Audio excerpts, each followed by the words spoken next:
been in the paint business for over 35 years. And over the course of the years, I've seen a lot of changes, and I've had a lot of questions and answers about paint coatings and their safety within a home. Lately, lead has become a hot topic, and it's a topic where even today's painters are supposed to get certified in training so that they don't go into a home and start sanding walls and stirring up lead particles into the air that the occupants would then breathe and get sick from. They need to know how to handle these situations where there's peeling paint if they scrape it off of a wall, and they need to know how to prep the surface, and even the homeowners need to know what they're dealing with and what is and is not a harmful substance. There are test kits available on the market that can be purchased for under $20, and you can do several tests within your home to determine whether your walls are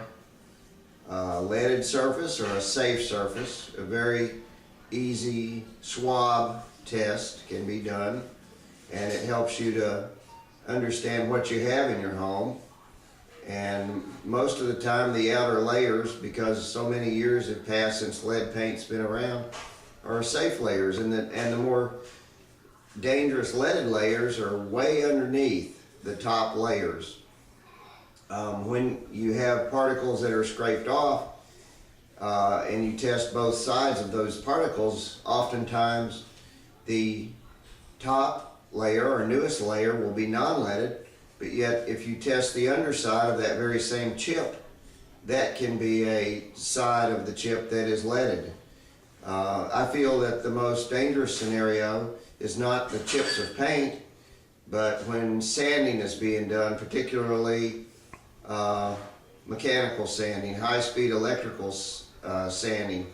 where your sandpaper is turning at a high rate and creating a lot of lead dust in the air, which then can be breathed. That's the most dangerous scenario, is getting a lot of these small particles down in your lungs. The chips can be swept up, but the dust tends to float around and can be breathed and can be more harmful to you. But these are some of the things that homeowners need to be aware of, and there's a lot of information on the internet, like I'm going to give you by what I've learned by being in the field and in a paint store for 35 years.